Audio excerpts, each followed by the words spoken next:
Hello everybody, welcome to divinely guided 7777। कैसे हैं आप सब लोग। मैं आ गई हूँ एक और फ्रेश रीडिंग के साथ और आज की रीडिंग जनाब होगी what will happen next. It could be 7 days, it could be 15 days, whatsoever. तो रिगार्डलेस आपकी लाइफ में जो भी सिचुएशन चल रही है, ये रीडिंग सबके लिए ओपन है। टाइमलेस, जनरल और कलेक्टिव। जब कभी भी आपकी नज़र से गुजरेगी तो ये आपका उस वक्त का मैसेज आपने वही लेना है जो लगे आपको अपनी सिचुएशन से मैच करता हुआ। टैरो में ये मैसेजेस आए हैं, सब आपने अपने ऊपर इम्पोज नहीं करने और इनकी बेसिस पर कोई फाइनल डिसीजन भी नहीं बनाना। अपनी प्राइवेट रीडिंग करवाएं। डिस्क्रिप्शन बॉक्स में मेरा नंबर मौजूद है, साथ ही में सेकंड चैनल का लिंक मौजूद है और दोनों ही चैनल्स पर रीडिंग लेने के लिए मेरा कॉन्टैक्ट नंबर एक ही है। So without any further delay let's see के व्हाट विल हैपन नेक्स्ट। आप क्या एक्सपेक्ट कर सकते हैं। It could be 7 days, it could be 15 days, it could be next day, it could be 3 days, but आप क्या एक्सपेक्ट कर सकते हैं। What will happen next.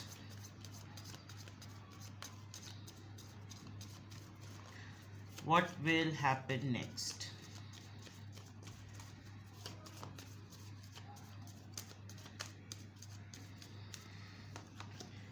Despair number 32,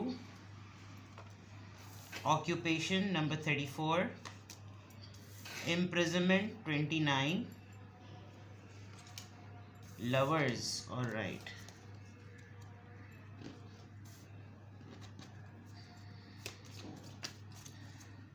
किसी को आपसे हेल्प की या किसी को आपसे लगाव कह सकते हैं आपके काम से, और उसको लगता है you are the only one जो उसको समझ रहा है। जॉबलेस है ये पर्सन, इसको कोई काम नहीं दे रहा, काम नहीं मिल रहा, आप अकेले सारा लोड बेयर कर रहे हैं। और मे बी ये कपल है क्योंकि ये लेडी जो है वो बहुत ही उदासी वाले चेहरे में स्टिचिंग कर रही है, तो टेलर हो सकती है। ये कपल हो सकता है जिसमें उसकी पर्सन की जो बीवी है वो कपड़े सी के शायद गुजर बसर कर रही है। You are going to experience a very depressive family. कोई बहुत ही ऐसा घराना जो कि बहुत ही डिप्रेशन से गुज़र रहा है और बहुत ही प्रॉब्लम से गुज़र रहा है। इनके घर की ख़वातीन काम कर रही हैं या ख़ातून काम कर रही हैं और ये पर्सन अब सिर्फ इस फेज़ में ज़रा ज़्यादा कंफर्टेबल रहने लगा है कि डिप्रेशन की बातें ज़रा ज़्यादा करे, हाथ पांव ज़रा कम मार रहा है। और कोर्टशिप, ओके। आपके पर्सन आपको इतनी अजीब व गरीब सी एनर्जी में ऐसा भी लग रहा है कि जैसे आपकी बहुत ही कोई आपका एक ऐसा लग रहा है जैसे ये भी एक ऐसा कड़वा बिटर फैक्ट है आपकी पर्सनल लाइफ का, आपके जानने वालों में से किसी का, और एक आपकी एक पर्सनल लाइफ है और जिसमें आप हैं, आपके पार्टनर हैं, आप हैं, आपके लवर हैं। आप लोग दोनों बहुत ही बोल्ड डेट्स मनाते हैं या मिलते हैं।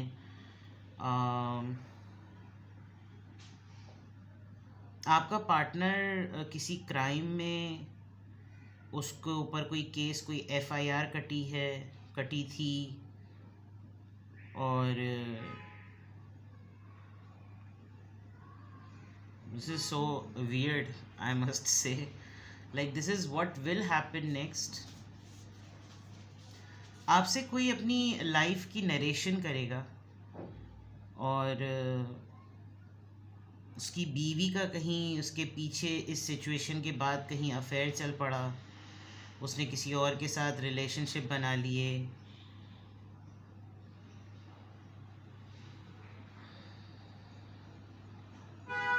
आपको किसी के बारे में ये पता चल सकता है कमिंग डेज़ में कि कोई सज़ा काट के आया है, कोई केस हो गया था, कोई एफआईआर हो गई थी तो हवालात में बंद होना पड़ा, लॉकअप में बंद रहे और काफ़ी दिन, ज़्यादा दिन गुजार कर आए।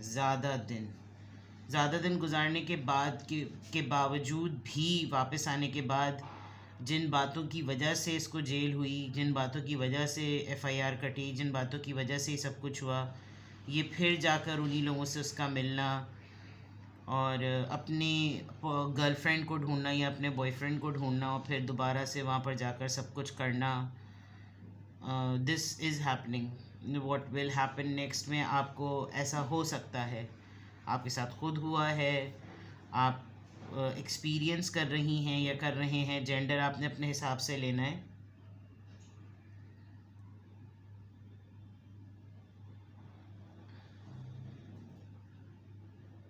किसी के लिए आपने बहुत आउट ऑफ द वे जाकर सपोर्ट की है, बहुत ज़्यादा, यानी आपने दिन रात एक कर दिए काम करने में, लेकिन अब बाहर आने के बाद आप इसकी सारी एक्टिविटीज़ में काम कम और दूसरी चीज़ें ज़रा ज़्यादा देख रहे हैं या देख रही हैं। तो ये एक चीज़ हो सकती है जो आप आइंदा आने वाले दिनों में इसको थोड़ा सा हिलाएं और इसको ज़रा बोलें कि भाई ज़रा होश के नाखून लो और ये इश्क व माशूकी की में चीज़ों में से निकलो और ज़रा हाथ बटाओ, ठीक है। Mature women, you have to deal like this. इसका नंबर क्या है? नंबर 15।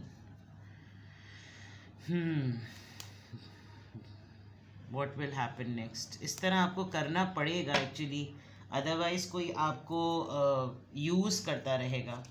आपको थोड़ा सा सेंसिबली और मेच्योरली आपको डील करने की ज़रूरत है, वरना आप यही चीज़ एक्सपीरियंस करते रहेंगे और कोई आपको इस्तेमाल करता रहेगा। आप बहुत मेहनत करते हैं, अगले को बताने की बहुत ज़्यादा ज़रूरत है कि बेटा ये जो मेहनत है, मुशक्क़त है, ये आसमानों पे नहीं होती और दरख्तों पे नहीं उगती है, इसके लिए मेहनत करनी पड़ती है और बहुत मेहनत करके सब चीज़ें दिन रात आँखों में तेल डाल के वाली मिसाल जो होती थी ना, ये लिटरली वो वाला काम है। और ऐसा तफरी में ही सब कुछ नहीं हो जाता, ज़रा हाथ पाँव हिलाओ। लेकिन कोई ऐसा लग रहा है कि कमिंग डेज़ में किसी के कानों पे जूं नहीं रहेंगी और वो मज़लूम कैरेक्टर बनकर आपके सर पे मुसल्लत ही रहने वाला है या रहने वाली है। बाकी सारे काम उसके चल रहे हैं, चक्करबाजियाँ, अफेयर, डेटे शेटे, आपको ये सब पता चलने वाला है।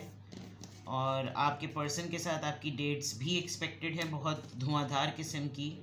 3 of swords, emperor and 3 of swords, Aries and Libra, Gemini, Aquarius. What will happen next, what will happen next, what will happen next.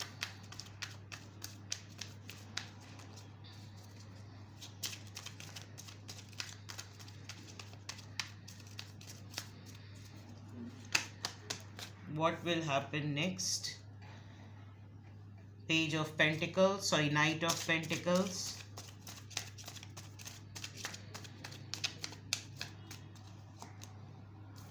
and 7 of Cups. किसी से आप थोड़ा सा किसी को हर्ट कर देंगे deliberately. Somebody is going to mess up with your authority. कोई लिटरली आपकी अथॉरिटी से मैसअप करेगा, लाजमी करेगा, और आप इस बात को कुछ आप कंसिडर नहीं करेंगे, बावर नहीं करवाएंगे कि आपको अब तकलीफ़ हो तो हो, आपको दुख पहुँचे तो हो, मेरा इसमें कोई लेना देना नहीं है। फैक्ट है, आपके साथ कोई मेरे ज़ाती ताल्लुकात नहीं है, कोई पर्सनल ताल्लुकात नहीं है, कोई ऐसी चीज़ नहीं है कि मैं 10 दफ़ा सोचूं किसी बात को। अगर आप कोई ऐसी चीज़ सामने से लेकर आएंगे जिस पे आपको तकलीफ़ हो रही है, तो आपने वो ख़ुद वेलकम की है। कोई आपकी अथॉरिटी को ना चैलेंज करेगा कि आप ये ज़रा करके तो दिखाएं, और आप कर देंगे, क्योंकि you are thinking on the other side. Deal करने वाली बात है कि जिसको जिस तरीके से डील करना है उस तरीके से डील करने वाली बात है। कोई हर्ट हो सकता है, बहुत बुरी तरीके से हर्ट होता है, तो हो आपका बिल्कुल इस तरह का माइंडसेट बना हुआ होगा। एंड नाउ ऐसा भी लग रहा है जैसे कमिंग डेज़ में कोई कंटिन्यूसली आपसे कुछ ना कुछ डिमांड पर है, आप मेरे लिए ये कर दें, आप मेरे लिए वो कर दें, आप मेरे लिए ये कर दें, मेरी ये बात मान जाओ, मेरी वो बात मान जाओ, ये कंसिडर कर लो, वो कंसिडर कर लो। जबकि आप बिल्कुल फैक्ट बात भी बता रहे हैं, लेकिन अगले को पता नहीं क्यों ऐसा लग रहा है जैसे आप हर दफ़ा हर चीज़ कर सकते हैं। और with this emperor energy you have the power, आपके पास अथॉरिटी है, आपके पास रिसोर्सेज है, आप हमेशा कर सकते हैं और आप कभी भी हर्ट नहीं करेंगे। इसी मामले में शायद बहुत सारे लोग आपको हर्ट कर दें, लेकिन आप बहुत ही स्लो एंड बहुत ही स्टेडी मूड में आप अगले को ये बावर कराएंगे कि भाई मैं बहुत आपके लिए कोई बदनीयती नहीं है, लेकिन मैं अभी आपके लिए कुछ भी नहीं कर सकता, और ये हकीकत है, ठीक है।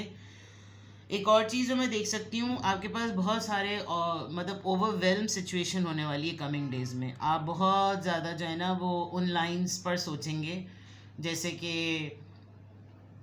ये भी करना है, वो भी करना है, ये भी होना है, वो भी होना है, ये चीज़ भी लेनी है, वो चीज़ भी लेनी है, ये भी इसको भी फुलफ़िल करना है, उसको भी फुलफ़िल करना है, ये काम भी सर पे सवार है, वो काम सर पे सवार है, बहुत सारे ऑप्शंस, बहुत सारी चीज़ें। बट थोड़ा सा हो सकता है सिलेक्शन पॉइंट ऑफ व्यू आपके लिए मुश्किल हो जाए कि फिर मैं करूँ तो मैं क्या करूँ।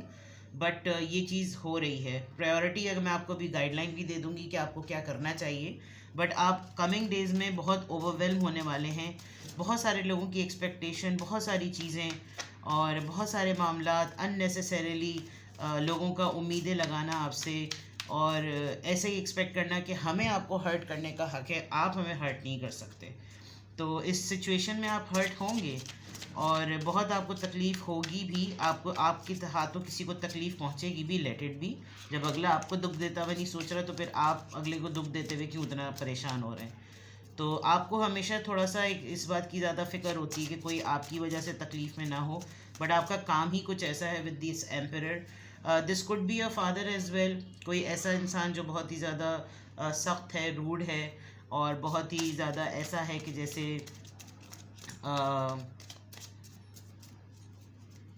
उसका माइंडसेट ही कुछ इस तरह का है कि वो कोल्ड है, उसको प्रैक्टिकलिटी ज़्यादा पसंद है, कुछ आके दूसरे मायनों में कोई दूसरी बात, इस तरह की चीज़ें। लेट्स सी कि यहाँ पर एम्परर की एनर्जी क्यों आई है, व्हाट विल हैपन नेक्स्ट में एम्परर की एनर्जी क्यों आई है। 2 of wands, confusion, delayed decisions. अभी भी देखें उसका पाँव एक पीछे ही रखा हुआ है।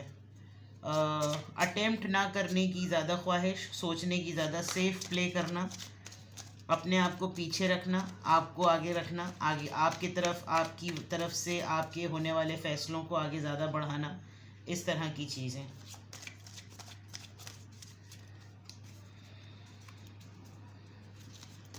मेरे ख्याल में आप खुद इससे फ्रस्ट्रेट हो के कुछ ऐसा एक्शन लेंगे कि भाई तुमसे तो कुछ हो नहीं पा रहा, क्योंकि आप देखें जो जिस चीज़ में उसने करेज शो करना है वो इस एम्परर के हाथ में आ गई है, वरना इसने इसी करेज को पीछे रखा हुआ है। इफ़ यू सी दिस, तो मे बी ये कोई ऐसी बात है जो वोकल होने की ज़रूरत है। आपके थ्रू ये चीज़ लोगों को पहुँचेगी, लोग इस पर हर्ट हों, सेट हों, जो भी हों, बट ये चीज़ होने वाली है, वरना ये इंसान तो इसको सेफ रख के, पीछे रख के बहुत ही सेफ चल रहा है। ठीक है, 3 of swords, 3 of swords, determination. अगला बुरा माने, अगले को बात सही लगे, गलत लगे, ठोक पिटाक जो भी हो, आप गिव अप नहीं करने वाले। आपको लगेगा कि भाई मैं तो पहली बात तो मैं वही कहूँगा या कहूँगी जो सही है, यानी आपका बिल्कुल मिजाज ऐसा होगा। अब हाँ, सुनना आपको बुरा लगे और सुनने के बाद आपको लगे कि हम इस पे कुछ कंसिडर कर सकते हैं, तो वो बात अलग है। लेकिन ये वाली चीज़ जो है ना, कोई ज़रा ज़्यादा स्मार्ट बनने की कोशिश करेगा, और कुछ भी नहीं, ज़रा स्मार्ट बनने की कोशिश करेगा, स्मार्ट बनने की कोशिश। आप को गुस्सा भी आएगा, आप थोड़ा चिढ़ेंगे भी, आपको लगेगा कि बाकी बातें आपको समझ में नहीं आती हैं, बाकी जबकि क्लियर कट हैं सारी बातें, उसके बावजूद आपको समझ में नहीं आती हैं। आपको कोई मसला है, कोई दिमाग में खलल है आपके, यानी प्रोवोकेशन अगर मैं कहूँ तो गलत नहीं है, प्रोवोक करने की कोशिश सामने वाले की पूरी होगी, आपकी अथॉरिटी को चैलेंज करवा के खुद हर्ट होना, और फिर ये ढंढोरा पीटना कि देखो उन्होंने मुझसे बदतमीज़ी की, ये चीज़ आप एक्सपेक्ट कर सकते हैं। Knight of Pentacles, you are already loaded, इसी वजह से अब आपको लग रहा है कि भाई तुम्हें क्या पता मेरी लाइफ में और कितने काम हैं, तुम्हें तो सिर्फ एक चीज़ नज़र आती है, तुम्हारी ज़रूरतें पूरी हों। मेरी ज़िंदगी में कितनी बाकी चीज़ें हैं, कितनी जिम्मेदारियां हैं, कहाँ कहाँ मुझे देखना पड़ता है, क्या क्या मुझे करना पड़ता है, तुम्हें तो नहीं मालूम ना। तो अगर तुम्हें मेरा रिफ्यूज़ करना, मेरा बहुत ही बिटर होना, मेरा कुछ भी कहना, कुछ सुनना, कुछ बोलना, कुछ ना प्रोवाइड करना तुम्हें बुरा लग रहा है, तो that is your call, because तुम्हें अपनी तरफ से 6 नज़र आ रहा है, मेरी तरफ से 9 नज़र आ रहा है, तो दैट इज़ योर कॉल। मेरी ज़िंदगी में और भी बहुत से झमेले हैं, ये वाला मामला, 7 ऑफ कप्स यहाँ पर क्यों आया है, 7 ऑफ कप्स यहाँ पर क्यों आया है, 7 ऑफ कप्स यहाँ पर क्यों आया है, 5 ऑफ कप्स। एक्चुअली आप इतना ज़्यादा तो आपको ठुड्डे हो चुके हैं इतना ज़्यादा आप एक्चुअली इमोशनली कमिंग डेज में 7 to 15 डेज तक आप इमोशनली बहुत ब्लॉक रहेंगे। अगर आप देखें तो ये जो कौसो कज़ा है ये बैलेंस नहीं हो रही। अगर मैं इसको मिलाकर भी जोड़ना चाहूँ तो नहीं हो रही, क्योंकि इसको एक अच्छा इसका एक आर्क बनना बहुत ज़रूरी है।